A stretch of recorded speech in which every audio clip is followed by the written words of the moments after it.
이제 네 번째 사사인 드보라가 이제 등장을 하고 드보라를 통해서 억압받는 이스라엘 백성들을 구원하는 그런 이야기가 이제 기록되어져 있습니다. 내용은 사실은 굉장히 간단합니다. 가나안 그 족속에게 이스라엘 백성들이 고통을 당하고 있는데 사사인 드보라를 세우시고 그를 통해서 이스라엘 백성들을 구원하고 승리하는 그러한 내용입니다. 근데 이 네 번째 사사 드보라의 이야기는 드보라에 대한 것에 집중하지 않고 전체적인 그 이스라엘 백성들을 구원하는 그 스토리 안에서 우리가 좀 발견하는 몇 가지의 또 주시는 이제 말씀들이 있는데 그것들을 본문을 보면서 제가 나누도록 하겠습니다. 1절에 보면요. 에훗의 죽은 후에 이스라엘 자손이 또 여호와의 목전에 악을 행하매 이렇게 하면서 사사기 4장이 시작하고 그리고 네 번째 사사인 드보라가 이제 등장하게 됩니다. 여기서 우리가 이제 주목해 봐야 되는 것이 뭐냐면 또 여호와의 목전에 악을 행했다라는 것입니다. 또라는 말이 우리가 주목해야 될 내용인데요. 처음이 아니라는 이야기죠. 사사기 3장 7절을 보면요. 이렇게 나옵니다. 이스라엘 자손이 여호와의 목전에 악을 행하여 자기들의 하나님 여호와를 잊어버리고 바알들과 아세라들을 섬긴지라. 이렇게 시작하면서 이스라엘의 사사가 등장하기 시작하는 겁니다. 그러니까 사사가 등장할 때마다 반복되어져서 나오는 것이 바로 이것입니다. 이스라엘 자손이 여호와의 목전에 악을 행하였다. 이렇게 시작하여서 사사가 등장하죠. 그리고 그들이 이방 족속에게 고통을 당할 때 하나님께 부르짖습니다. 그랬더니 하나님이 그들에게 사사를 보내주셔서 첫 번째 사사 운니엘을 보내주시고 이스라엘을 구원해 주셨습니다. 그리고 나서 그 운니엘을 통해서 40년간의 평화로운 시간을 보냈지만 이제 운니엘이 죽고 나서 그들이 다시 또 3장 12절에 보면 이스라엘 자손이 또 여호와의 목전에 악을 행하니라. 두 번째 이야기하는 것이죠. 이제부터는 또라는 단어를 쓰게 됩니다. 또다시 그들이 하나님 앞에 범죄하게 됩니다. 그래서 하나님께서 그들에게 이제 에훗이라는 새로운 사사를 보내주십니다. 그리고 세 번째 사사 삼갈이 있고 네 번째 사사 이제 드보라가 세워지는데 여기서도 또다시 얘기하는 게 1절에서 아까 읽은 것처럼 에훗의 죽은 후에 이스라엘 자손이 또 여호와의 목전에 악을 행하였다. 이렇게 하면서 사사기 4장이 시작되고 드보라가 등장하게 되는 것입니다. 계속해서 이스라엘 백성이 반복해서 죄를 짓고 있는 것을 성경에서 말해주고 있는 것입니다. 이스라엘 백성은 하나님께서 구원을 해주셨음에도 불구하고 그 구원의 감격을 누리고 그들이 자유를 얻었음에도 불구하고 그래서 그 자유를 가지고 이제 하나님을 섬기는 자유로 나아가야 되는데 그들이 그렇게 하지 못하고 또다시 넘어지고 하나님을 떠나 범죄하게 됩니다. 그리고 또다시 악을 행하고 고통을 당하며 하나님께 또다시 부르짖게 되는 겁니다. 이것이 계속해서 반복되고 있다는 것을 우리가 주목해서 봐야 됩니다. 이것을 우리는 어떻게 이해를 해야 될까요? 너무나 당연한 것으로 생각을 해야 되겠습니까? 인간은 어차피 죄인인지라 연약한 육신을 입고 살아가기 때문에 어쩔 수 없이 죄를 지을 수밖에 없는 겁니까? 그래서 죄를 짓는 게 안타깝지만 어쩔 수 없는 너무나 당연한 것이라 생각합니까? 그래서 이 죄를 짓고 또다시 하나님께 회개하면 되는 거고 또 죄를 짓고 넘어지면 또다시 하나님께 회개하면 하나님께서 또 구원해 주실 거라 생각하고 그냥 그 자리에서 죄를 짓는 그 자리에서 떠나지 않고 반복적으로 이 죄 가운데 머무는 것을 정당하게 생각하실 수 있겠습니까? 인간이 죄 가운데 넘어지는 것은 어떻게 보면 당연한 거라 생각할 수도 있습니다. 왜냐하면 우리는 연약한 육신을 입고 있기 때문에 이 죄된 본성이 아직은 온전한 부활의 몸으로 회복되지 않았기 때문에 죄를 짓는 것은 어떻게 보면 당연한 거라 말할 수도 있습니다. 근데 이것을 합리화하는 순간 우리는 끊임없이 반복해서 죄를 지을 수밖에 없게 되는 겁니다. 그리고 내가 어떤 죄를 계속해서 반복적으로 지을 때 나의 짓는 죄를 합리화시킬 수도 있게 되는 겁니다. 그런데 성경에서는요, 우리 모든 믿는 그리스도인들에게 예수를 믿을 때 주님께서 우리 안에 성령님을 보내주시고 그 성령께서 우리 안에서 함께 하시며 우리 육신의 소욕을 이기고 죄와 싸워 이길 수 있는 하나님의 법에 순종할 수 있는 그 권세와 능력을 주셨다라고 성경은 분명히 말하고 있습니다. 그래서 여전히 우리가 연약한 육신을 입고 있지만, 그래서 죄로 인하여 넘어질 수밖에 없지만, 그러나 우리가 주님을 의지하고 우리 안에 임하시고 우리를 통치하시는 성령님께 순종할 때 우리는 죄와 싸워 능히 이길 수 있다라는 것도 성경에서 우리에게 말해주고 있는 것입니다. 두 가지 다 우리의 현실 가운데서 우리가 취할 수 있는 것입니다. 내가 믿음으로 무엇을 취하느냐에 따라 우리의 인생의 결과는 다른 열매를 맺게 되는 것입니다. 만약에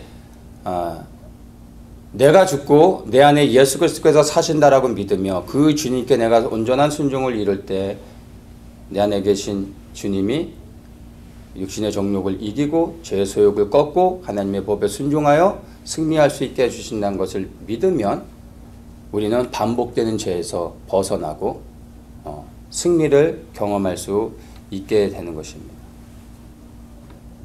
근데 너무나 많은 사람들이 사실은 이 두 번째 하나님의 말씀을 붙잡기보다는 첫 번째 우리의 육신의 연약함들을 인정하고, 그래서 우리는 죄 가운데 넘어질 수밖에 없다고 믿으며 그 죄 가운데 넘어져 있는 나를 합리화하는 경향들이 너무나 많지 않은가 생각해 볼 필요가 있습니다. 지금의 이 이스라엘의 모습을 보면 전자의 삶을 살아가고 있는 겁니다. 하나님께서 그들을 구원해 주셨는데 이들이 구원을 받고 자유함을 얻어서 이제 하나님의 백성으로서 하나님을 섬기는 자유로 가고 하나님을 영광스럽게 해야 함에도 불구하고 또다시 그들이 동일한 죄로 넘어지고 그 죄로 인하여 고통을 당하고 또 그 고통 가운데 하나님께 부르짖습니다. 그리고 하나님이 구원해 주십니다. 그리고 그 구원을 받은 그들이 또다시 반복해서 죄를 짓습니다. 넘어졌다 다시 일어나지만 한 발자국도 나가지 못하고 또다시 넘어집니다. 그리고 다시 일어나는 겁니다. 이것을 계속해서 쳇바퀴 돌면서 이제 앞으로 나가지 못하고 계속해서 동일한 죄로 넘어지고 있는 것을 우리가 이스라엘의 삶을 통해서 보게 되는 것입니다. 이들이 이 전쟁 가운데서 승리했다 하더라도 사실은 이게 하나님께 결코 영광이 되는 것이 아닙니다. 전쟁에서 이기는 자체가 승리하고 그것이 꼭 하나님께 영광이 된다라고 생각해서는 안 됩니다. 이스라엘이 승리한 건 사실이지만 사실은 이것이 하나님께 결코 영광이 되는 것은 아니라는 것을 우리가 알아야 됩니다. 왜냐하면 이들이 하나님의 말씀에 순종하여 생명 걸고 하나님의 영광을 위해 믿음으로 나아가 싸우다가 이들이 고난을 당하고 하나님이 도와주셔서 승리했다면 그것은 하나님께 영광이 되는 것이죠. 하나님 나라를 위해 싸운 것입니다. 그런데 지금 이들의 상황은요, 그들의 죄로 인하여 넘어진 겁니다. 그리고 그들의 죄 가운데 고난을 받다가 하나님이 구원해 주신 것입니다.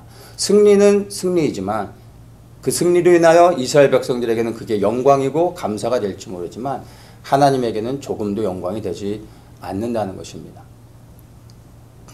제가 소시적에 조금 놀았는데 이제 고등학교 때 사고를 쳐서 이제 파출소에 여러 번 좀 간 적이 있어요. 저희 아버님이 경찰이셨는데 평생을 파출소장을 하셨어요. 그래서 좀 젊으셨을 때부터 파출소장을 하셔서 그 시리 안에서는 뭐 대부분이 그 파출소장들이 저희 아버지 후배였어요. 제가 파출소에 이제 잡혀가서 이제 친구들이랑 잡혀가면 일단은 저희 때는 뭐 요즘은 안 그러겠지만 저희 때는 일단은 엄청나게 두들겨 맞습니다. 그 다음에 이제 땅바닥에 무릎을 꿇게 하고 페이퍼를 주고 뭘 적게 해요. 다 적으면 이제 부모님한테 전화해서 부모님을 모셔오게 합니다. 전 당연히 이제 아버지한테 연락하면 죽죠. 그래서 이제 어머니한테 이제 연락하면 어머니가 와요. 그러면 어머니가 딱 파출소에 들어오면 그 파출소장이 벌떡 일어나서 사모님이 여기 왜 오셨어요? 그래요. 우리 아들이 여기 있다고 그러면 제가 소장님 아들이냐고 몰랐다고 알았으면 안 때렸을 텐데 데려가라고. 그럼 그 자리에서 나와요. 일단은 이제 철이 없을 때니까 친구들은 다 썰매바닥에 무릎 꿇고 있을 때 저는 당당하게 이제 패스하는 거죠. 애들이 너무 부러운 눈빛으로 봐요. 저는 그게 굉장히 자랑이었어요. 밖에 나와서 이제 어머니한테 바로 얘기하죠. 아버지한테 절대 얘기하지 말라고. 아버지가 아시는 순간 뭐 죽음이죠. 어머니도 네 아버지가 알면 너는 죽어. 너 얘기하지 말어. 그렇게 해서 나옵니다. 제가 그렇게 해서 파출소에서 나온 게 저한테는 그 당시에 저희 티네이저들한테서는 그게 정말 영광인 거였어요. 자랑이었어요. 그런데 만약 저희 아버님이 그걸 알았다면 저희 아버지가 그게 자랑이 될 수 있었을까요? 우리 아들이 싸움을 이렇게 잘해서 여기까지 왔습니다 하고 뭐 저희 아버님이 좋아하시겠어요? 창피한 거죠. 부끄러운 거죠. 동일한 겁니다. 이스라엘 백성들이 자기들의 죄로 자기들이 잘못해서 사고치고 죄 가운데 넘어져 있는 거였어요. 그리고 거기서 하나님께서 구원해 주신 거예요. 그들에겐 그게 감사가 되고 영광이 되고 자랑이 되어질지 몰라도 하나님에게는요 이게 창피한 거예요. 부끄러운 거예요. 전쟁에서 이겼다고 그 모든 게 하나님께 결코 영광이 되지 못한다는 것을 우리는 알아야 됩니다. 여러분의 삶을 한번 보십시오. 여러분의 삶 속에서 여러분이 경험하고 있다는, 승리하고 있다는 여러분의 삶에 여러 가지 간증들이 있다면 한번 그걸 돌아보세요. 그게 하나님께 영광이 되고 있는 것인지 아니면 그저 나에게 영광이 되는 것인지. 여러분이 삶에 고난을 당하고 있다면 그 고난이 하나님의 영광을 위해 받는 고난인지 아니면 나의 죄로 인하여 받는 고난인지, 그 고난 가운데서 하나님 나를 구원해 주신 건 감사한데 그게 과연 하나님께 영광이 되는 것인지를 여러분 스스로 한번 돌아보라는 것입니다.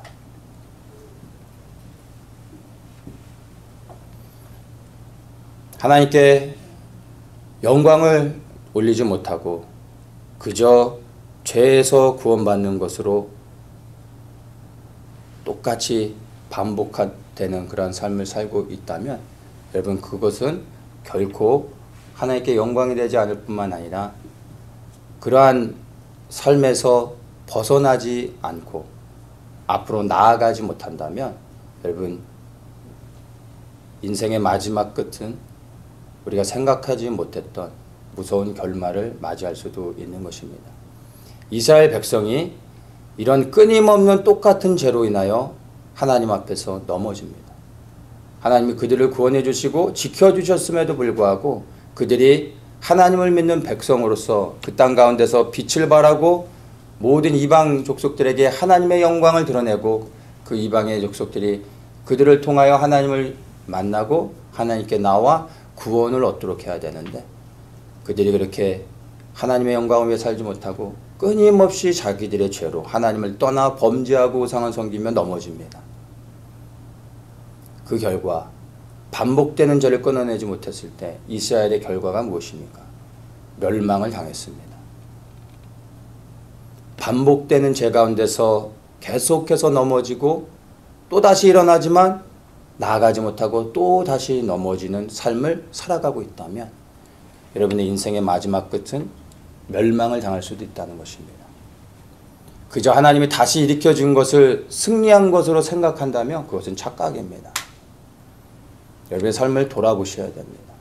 나는 앞으로 나아가고 있는가? 아니면 반복되는 죄 가운데 넘어지고 그저 그 죄 가운데서 일어난 것을 가지고 엄청난 승리를 경험한 것으로 착각하며 잘하고 있는 것처럼, 믿음이 좋은 것처럼, 승리하고 있는 것처럼 생각하고 있지 않은지 여러분의 삶을 돌아보십시오.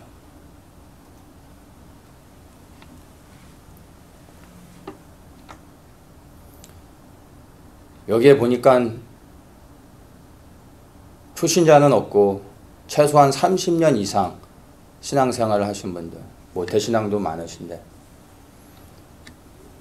초신자들은 죄를 짓고 넘어졌다 또다시 일어나지만 또다시 넘어질 수 있습니다. 하나님께서 그것을 품어주시고 기다려주십니다. 그러나 여러분의 신앙이 예수님을 처음 믿은 이후로부터 10년이 지났고 또다시 이제 10년이 지나 20년이 되고 30년이 됐는데도 여러분의 삶이 앞으로 나아가지 못하고 계속해서 쳇바퀴를 돌고 있다면, 이스라엘 백성들의 삶과 조금도 다르지 않다면 여러분 정말로 여러분의 삶을 다시 돌아보며 하나님 앞에 회개하셔야 된다는 것입니다. 여러분이 인생 가운데서 경험한 승리가 하나님의 영광을 위한 것인지 아니면 그저 죄 가운데 넘어졌다 다시 일어난 것인지, 여러분 다시 한번 정말 여러분의 삶을 돌아보고, 그리고 만약 앞으로 나아가지 못하고 있는 내 모습을 발견했다면 여러분 죄를 끊어내고 하나님 앞에 돌이켜 회개하고 이제 내 안에 역사하시고 나의 주인 되셔서 그분께 순종할 때 내 안에 계신 예수 그리스도께서 죄를 이기고 하나님의 말씀에 순종하여 승리를 경험하게 하는 새로운 승리, 하나님께 영광이 되는 승리를 경험하게 하시는 것을 누릴 수 있습니다. 하나님을 믿으며 그리고 이제 새롭게 나아가셔야 되는 겁니다. 2절에 보면 이스라엘 백성들이 또 악을 행했을 때 하나님께서 그들을 파셨다라는 표현을 하십니다. 여호와께서 하솔에 도읍한 가나안 왕 야빈의 손에 그들을 파셨는데 이렇게 말씀하십니다. 파셨다라는 얘기는 하나님께서 의도하셔서 이스라엘 백성들을 이방 족속에게 넘기셨다라는 것입니다. 아니 어떻게 하나님께서 하나님의 백성을 이방 족속에게 넘겨버리실 수가 있습니까? 하나님이 사랑의 하나님이신데 신실하시고 좋으신 분인데 죄 한 번 졌다고 어떻게 하나님의 백성을 이방 족속에게 팔아버리십니까? 너무하시는 거 아닙니까? 근데 그렇지 않습니다. 이게 하나님의 공의입니다. 우리는 예수님의 십자가를 생각할 때 그것을 예수님의 사랑으로만 생각을 하는데 예수님의 십자가는 사랑이기 이전에 하나님의 공의입니다. 우리를 너무 사랑하시지만 그러나 죄 가운데서는 하나님의 공의는 죄에 대해서 반드시 심판하셔야 되는 겁니다. 그래서 하나님께서 독생자 예수 그리스도를 우리를 대신하여 십자가를 지게 하시고 그리고 우리를 대신하여 그 십자가에서 죽게 하실 수밖에 없었던 것입니다. 우리가 하나님의 백성이지만 하나님을 떠나 범죄하면 하나님의 공의는 우리의 죄를 덮어줄 수 없습니다. 죄에 대하여 반드시 심판하실 수밖에 없습니다. 이것이 하나님의 공의인 것입니다. 그래서 하나님께서 죄를 범한 이스라엘 백성들을 이방인의 손에 파실 수밖에 없는 것이었습니다.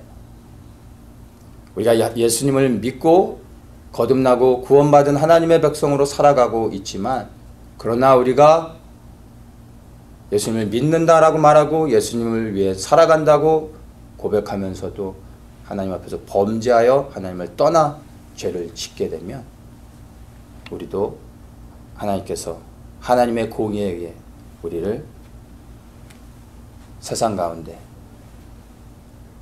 악한 자들에게 우리를 넘기실 수밖에 없는 것입니다. 그런데 사실은 이것이 우리를 두렵게 하는 말씀이기도 하지만 그러나 이것이 우리에게 또한 감사가 되어지는 겁니다.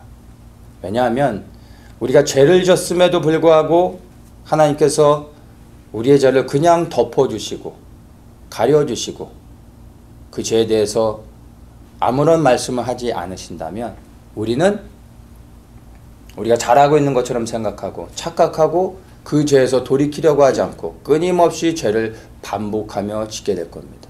그리고 더 많은 죄를 짓게 되겠죠.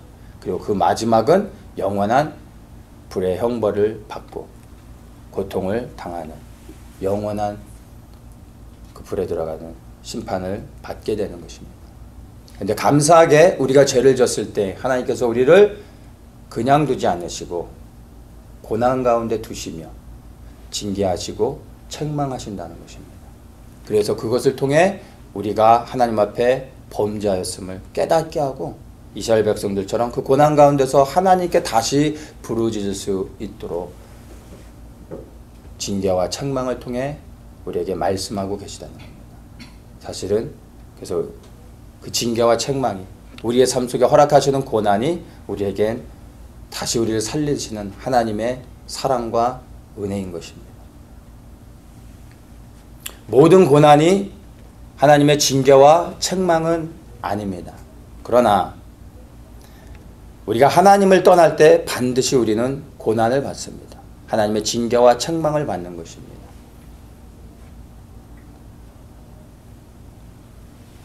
그리고 나의 삶 속에서 어떠한 알 수 없는 이해할 수 없는 고난과 어려움들을 아픔을 겪고 있다면 그것이 내가 하나님 앞에 지은 어떤 죄로 인한 하나님의 징계와 책망이 아닌가 나 자신을 한번 돌아봐야 되는 것입니다.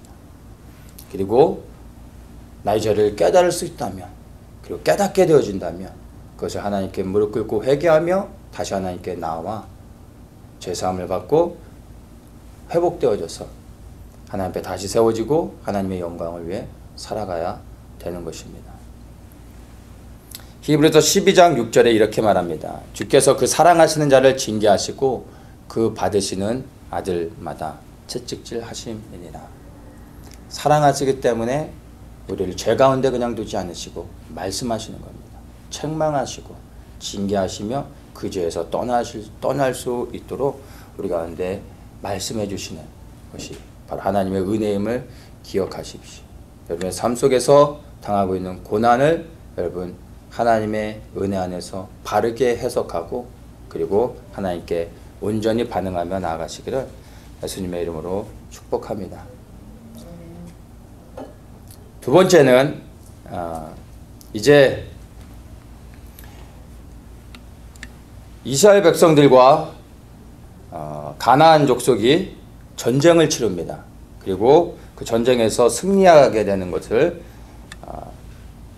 본문에서 짧게 보여주는데 전쟁에 대한 내용을 자세하게 설명하고 있지는 않습니다. 그래서 언뜻 보면 그냥 싸웠는데 이스라엘 백성이 이겼다라는 것으로 그냥 끝날 수도 있습니다. 근데 여기서 우리가 조금 내용들을 좀 살펴보면 이 전쟁의 내용 안에서 발견할 수 있는 것이 있습니다. 먼저 가나안 왕 야빈의 손에 이스라엘 백성을 파셨다고 하시면서 그 가나안 족속의 군대 장관으로 시스라를 세우고 이 시스라가 철병거 900대를 가지고 이스라엘 백성들과 싸우게 되는 것을 말해줍니다. 그리고 이제 6절에 보면 이스라엘 백성은 드보라가 이제 이스라엘의 군대 장관으로 바락을 세웁니다. 이 바락을 세우고 납달리 자손과 스불론 자손으로 해서 10,000명의 이스라엘 군대를 조직하게 합니다. 그래서 보면은 철병거 900대와 10,000명의 이스라엘 군대가 싸우는 것입니다. 철병거 900대와 10,000명의 병사가 싸운다고 생각해 보십시오. 우리는 이제 그 고대 시대에 살지 않아서 이게 감이 좀 잘 안 잡힐 수 있는데 이 고대 시대 철병거는 오늘날의 뭐 전차나 뭐 탱크로 이해하시면 됩니다. 탱크 900대와 소총을 쏘는 소총수 10,000명 하고 싸운다고 하면 군대를 안 갔다 오셨어도 이게 전쟁 영화도 좀 보셨으니까 좀 감이 잡히지 않으십니까? 10,000명이 탱크 900대를 싸워서 이길 수 있을까요? 탱크 한 대와 10,000명이랑 싸우면은 누가 이길까요? 한 대니까 그래도 10,000명이 이길 수 있을까요? 그럼 한 탱크 10대와 10,000명이 싸운다면 그래도 뭐 목숨 걸고 싸운 사람이 있으면 혹 10대를 이길 수도 있을까요? 그럼 100대, 탱크 100대와 10,000명이 싸우면 이건 누가 봐도 이길 수 없는 거죠. 근데 100대가 아닌 900대와 10,000명이 싸우는 겁니다. 이 고대 시대의 철병거는 철병거를 몇 대를 갖고 있느냐가 그 나라의 군사력에 얼마나 강한지를 보여주는 것이었습니다. 그래서 고대 시대 그 이집트가 가장 강했던 이유는 철병거를 가장 많이 갖고 있었기 때문에 그들이 강한 군대를 가지고 그 중동 지역을 통치할 수 있었던 것입니다. 이 900대를 가지고 이스라엘 백성들 10,000명과 싸우는 겁니다. 그런데 이스라엘 백성들이 너무나 쉽게 이기는 것을 볼 수가 있습니다. 근데 이 내용을 우리가 조금 더 자세히 살펴보면 여기에서 그들이 승리할 수 있었던 비결들을 볼 수가 있습니다. 먼저 이스라엘 백성들은 10,000명을 거느리고 어디로 가냐면 다볼산으로 갑니다. 이 다볼산은 그 갈릴리 호수에 가까운 쪽에 있습니다. 그러니까 동쪽이라고 보면 되죠. 이스라엘의 동쪽. 그리고 시스라는 철병거를 가지고 기송강으로 갔다고 했습니다. 이 기송강은 갈멜산 밑에 있는 강입니다. 그러니까 이스라엘의 서쪽인 거죠. 그러니까 이스라엘 백성들은 동쪽에 진을 쳤고 그리고 시스라는 서쪽에 진을 친 겁니다. 그러니까 한쪽에 진을 치면 한쪽은 반대쪽에 진을 치는 게 그 당시에 이제 전법이었던 겁니다. 이 고대 시대에 싸우는 방법은 딱 두 가지예요. 하나는 이제 성 안에서 문을 잠그고 버티면 그 성을 둘러싸고 공성전을 벌리는 거고, 두 번째는 서로 들판으로 나가서 한쪽에 이쪽에 진을 치면 반대쪽에 진을 치고 거기서 들판에서 싸우는 겁니다. 이게 이제 가장 흔한 방법이었는데 다볼산과 기송강 사이가 뭐가 있냐면 이스라엘 평원이 있습니다. 그 이스라엘 평원이 이스라엘에서 가장 넓은 평원입니다. 그래서 이 평원에서 이스라엘에서 가장 많은 전쟁이 치러졌습니다. 왜냐하면 싸우기가 좋은 평원이기 때문에 이곳에서 가장 많이 싸움을 했던 것입니다. 그러니까 다볼산에 딱 자리를 잡았더니 자연스럽게 기송강으로 갔던 겁니다. 근데 이 기송강으로 갔던 것은 여기서 뭐라고 하냐면 7절에 보면 이렇게 말합니다. 하나님이 말씀하시는 거예요. 내가 야빈의 군대장관 시스라와 그 병거들과 그 무리를 기송강으로 이끌어 내게 이르게 하고 그를 내 손에 붙이리라. 기송강으로 하나님께서 시스라의 철병거들을 보내신 겁니다. 이건 하나님이 의도해서 그들을 기송강으로 보냈다라는 것을 알 수가 있습니다. 자, 그리고 나서 그들이 이제 싸움을 하는데 15절에 보면 여호와께서 바락의 앞에서 시스라와 그 모든 병거와 그 온 군대를 칼날로 쳐서 패하게 하심에 시스라가 병거에서 내려 도보로 도망한지라 이렇게 말합니다. 그러니까 그냥 철병거하고 10,000명이랑 싸웠는데 모든 병거가 다 패하게 됐다. 그리고 시스라가 병거에서 내려 도망갔다. 그냥 이렇게만 설명을 합니다. 그냥 전쟁에서 그냥 이겼나 보다라고 생각할 수 있는데 아무리 생각해도 철병거 900대를 가진 시스라 군대를 10,000명의 그냥 칼은 들었겠죠. 일반 10,000명의 군인이 싸워서 이길 수가 없습니다. 이 전쟁의 양상이 어땠는지를 5장에서 우리가 그 전쟁이 어땠는지를 좀 알 수 있는 그 힌트를 줍니다. 5장 21절에 보면 기송강은 그 무리를 표류시켰으니 그 기송강은 옛 강이라 이렇게 말합니다. 이 5장은 전쟁 후에 전쟁에 대한 승리를 기뻐하면서 드보라가 지은 찬양입니다.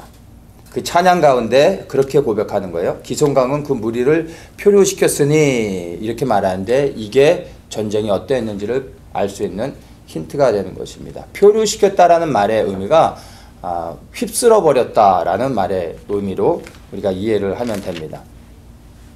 자, 이 기송강은 어떤 것이냐면 이제 물이 흐르는 이제 강인데 그 주변으로 이스라엘 평원이 연결되면서 기송강에서 이스라엘 평원으로 연결되어질 때 물이 많이 이렇게 흐르면서 그곳에서 땅 자체가 진흙입니다. 이스라엘 평원이 이스라엘에서 가장 농사짓기 좋은 땅이고 가장 많은 농사를 짓는 곳입니다. 그런데 농사짓기는 좋은데 그 땅이 그 일반 이스라엘 땅과 같지 않고 질퍽질퍽한 진흙으로 되어 있습니다.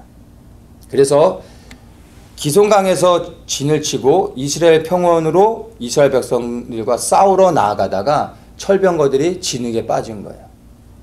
진흙에 빠지니까 철병거가 무용지물이 되죠. 움직일 수가 없게 되는 겁니다. 그 900대가 다 진흙에 빠지게 됐어요. 그래서 그들이 병거로 싸우지 못하게 되고 이스라엘 군대에게 당하게 됩니다. 그래서 여기서 보면은 시스라가 병거에서 내려 도망했다라고 말하고 있죠.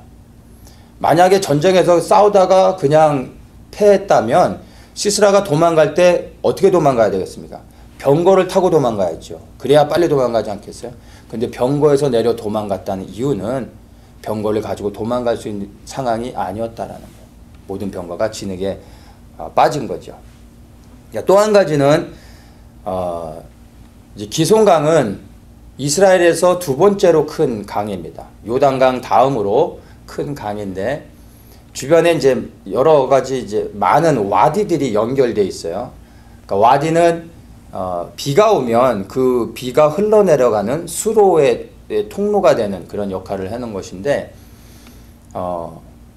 갑자기 성경은 말하고 있지 않지만 그들이 전쟁할 때 갑자기 비가 내려서 홍수로 인해서 그 와디에 갑자기 물들이 막 흘러갔을 수 있어요. 흘러내리는 물들로 인해 와디들이 연결되면서 시스라 이 병거들이 갈 때 그 홍수가 나서 와디에서 흘러내리는 물들로 순식간에 그 병거들을 다 휩쓸어 버리고 그 땅을 다 질퍽하게 젖게 해서 병거들이 다 빠졌다라고 볼 수도 있습니다. 이스라엘의 땅은 그걸 그 안반석으로 주로 되어 있어요. 땅 자체가 일반 우리가 살고 있는 땅과 다릅니다. 그래서 우리가 살고 있는 평범한 지역들은 비가 내리면 땅이 비를 흡수하죠. 대부분은. 근데 이스라엘 땅은 그렇지 않습니다. 안반석으로 되어 있기 때문에 비가 내리면 그 물이 땅에서 흡수되지 못하고 100% 다 흘러내려갑니다. 그래서 비가 오는 순간 갑자기 물이 엄청나게 불어나면서 홍수가 납니다. 그래서 생겨난 것들이 수많은 크고 작은 와디들이 있습니다. 근데 그때 비가 내려서 시스라 병거들을 다 휩쓸어 버렸다라고 볼 수가 있는 겁니다. 그래서 이 전쟁을 보면 이게 하나님께서 이 시스라 군대를 기송강으로 불러내신 것은 하나님의 전략이라고 볼 수가 있는 것입니다. 그래서 이 환경을 통해서 10,000명의 군사를 가지고 900대의 철병거를 가진 시스라 군대를 이길 수 있도록 하나님께서 준비시켰다라고 우리가 볼 수가 있는 것입니다. 자, 이것을 보면 만약에 바락이 10,000명을 데리고 나가 철병거 900대와 싸우라고 했을 때 그가 10,000명 갖고 어떻게 철병거 900대랑 싸웁니까? 저보고 가서 자살하라는 얘기입니까? 저는 못 갑니다. 라고 했다면, 그래서 나가지 않았다면 이날의 승리를 경험할 수 없었을 것입니다. 근데 바락은 하나님의 이 말씀을 믿었습니다. 어떤 말씀을 믿었어요? 그를 내 손에 붙이리라 말씀하신 하나님의 말씀을 철병거 900대보다 더 그 하나님의 말씀을 믿었던 것입니다. 믿지 않았으면 그가 나갈 수 없었겠죠. 그리고 믿었더니 나갔고 나갔더니 승리를 경험하게 된 것입니다. 철병거 900대를 믿는 것이 아니라 그를 내 손에 붙이리라 라고 말씀하시는 하나님의 그 말씀, 하나님을 믿을 수 있어야 되는 것입니다. 만약 여러분이라면 이런 상황 가운데서 아니면 여러분의 삶의 현장 가운데서 비슷한 상황, 도저히 절대로 이길 수 없을 것 같은, 해결할 수 없을 것 같은 여러분 앞에 놓여져 있는 문제 앞에서 하나님께서 내 손에 붙였다. 그리고 내가 너를 그것을 통과하게 하겠다. 승리하게 하겠다. 라고 말씀하셨을 때 여러분은 무엇을 붙잡으시겠습니까? 눈에 보여지는 철병거 900대를 믿으시겠습니까? 아니면 하나님의 말씀을 믿으시겠습니까? 여러분의 믿음대로 되어지는 것입니다.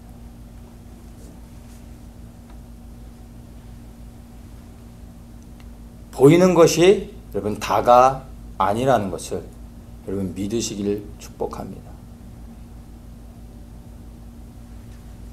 모든 우리의 눈에 보여지는 것은 보이지 않는 영의 세계 가운데서 일어난 결과들입니다. 우리의 믿음은 보여지는 것에 있지 않습니다.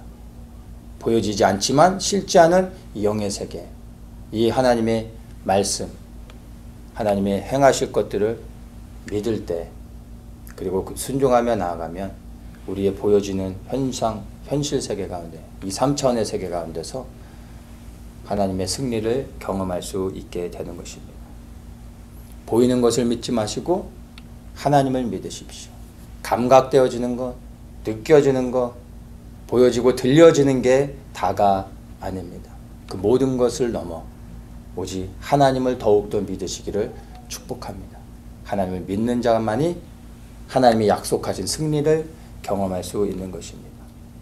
여러분의 삶의 현장 가운데서 느껴지는 것들, 생각되어지는 것들, 그 모든 것을 넘어 하나님이 여러분에게 무엇이라 말씀하고 있는지를 붙잡으십시오. 그 말씀을 믿고 나아가시면 승리를 경험하게 될 것입니다. 세 번째입니다.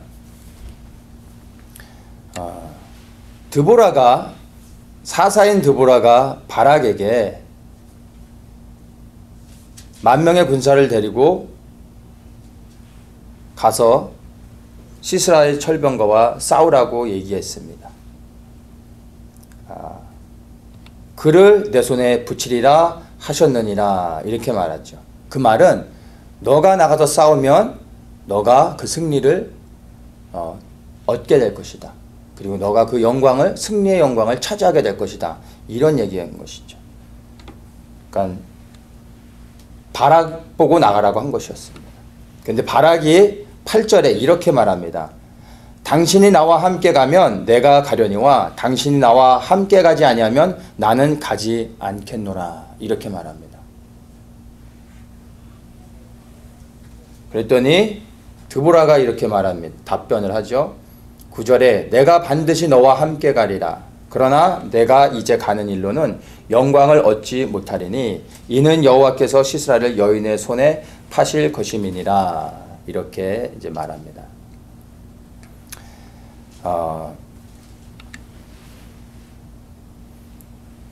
이 전쟁의 결과에 대해서 보면 바락이 승리를 하였지만 마지막 남은 이 시스라, 이 가나안 족속의 군대 장관, 마지막 그 적군의 우두머리를 죽이는 자가 그 전쟁의 영광을 취하는 겁니다. 그래서 고대에서는 전쟁에서 이기고 난 후에 마지막 우두머리를 병사들이 죽이지 않습니다. 절대. 포로로 잡아오고 왕 앞에 데려오죠. 그리고 왕이 죽입니다. 그래야 왕이 전쟁의 영광을 받는 겁니다. 그래서 사실은 이 시스라를 바락의 손에 붙여서 바락이 전쟁에서 이길 뿐만 아니라 시스라를 죽이고 그가 그 전쟁의 영광을 취하도록 된 것이죠. 하나님이 그 영광을 허락하신 것이죠. 그런데 그가 혼자 가지 않고 드보라와 가기를 원했습니다. 그랬더니 드보라가 함께 가는 것을 허락하지만 그러나 너는 영광을 얻지 못할 것이다. 그리고 이방 여인에게 그 영광을 돌리게 되는 것을 봅니다. 그래서 시스라가 도망을 가죠. 전투에선 패배하고 그가 이제 도망을 갔는데 17절에 보면 겐 사람 헤벨의 집에 도망갑니다. 근데 그 헤벨의 아내 야일의 장막에 이르게 되고 그 야일이 시스라를 안심시키고 그 장막 안에 들어오게 하고 그를 잠들게 하죠. 잠들게 한 다음에 21절에 보면 야일이 장막 말뚝을 취하고 손에 방망이를 들고 그에게로 가만히 가서 말뚝을 그 살적에 박음에 말뚝이 꿰뚫고 땅에 박히니 시스라가 기절하여 죽으니라. 이렇게 합니다. 그러면서 시스라를 죽인 야일이 마지막 전쟁을 마무리 짓고 영광을 취하게 됩니다. 남자들이었으면 그냥 싸우다가 그냥 멋있게 그냥 끝났을 것 같은데 말뚝으로 이렇게 머리를 뚫어서 참 여자분들이 더 무서운 것 같아요. 남편분들은 잠들기 전에 아내와 다투는 게 있으면 잠들기 전에 반드시 화해하고 편안하게 잠드셔야 됩니다. 여자들이 화나면 더 무서운 것 같아요. 자, 이렇게 해서 이 가나안 족속의 군대 장관 시스라를 끝내 누가 죽입니까? 이스라엘 백성도 아닌 변방의 이방 족속, 이스라엘과 함께 나왔던 이방 족속 겐 족속의 여인이 시스라를 죽이고 그 전쟁의 영광을 취하게 됩니다. 이것을 가지고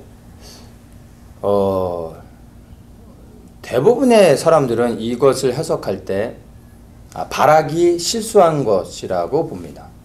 그리고 바락이 믿음이 없는 것이라고도 이야기를 합니다. 뭐 그것도 맞을 수도 있겠어요. 근데 저는 좀 다르게 생각을 합니다. 자, 바락이 혼자 가지 않고 드보라에게 함께 가자고 했을 때 드보라가 그것으로 인하여 책망하지 않았습니다. 그러니까 바락이 나는 혼자 가서는 내가 결코 이길 수 없을 것 같습니다. 난 너무나 두렵습니다. 같이 가주십시오 라고 했던 게 아니라 그냥 드보라와 같이 가자고 했던 거예요. 전쟁에서 나는 이길 수 없을 것 같다라고 포기하거나 이렇게 믿음 없는 모습을 보여준 것은 아니었습니다. 그래서 드보라도 그 바락이 그렇게 요청했던 걸 가지고 책망하지 않습니다.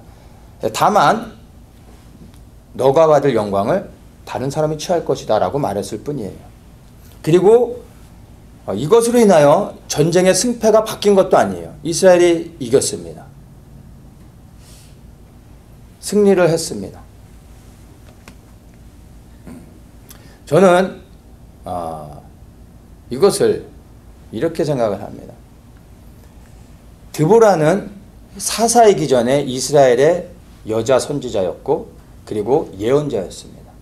이스라엘 모든 백성들이 여자임에도 불구하고 이 드보라가 하나님이 함께 하시는 사람인 것을 알았습니다.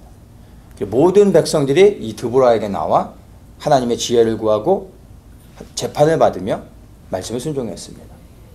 이 드보라는 이스라엘 모든 백성들이 인정하는 하나님의 사람이었습니다.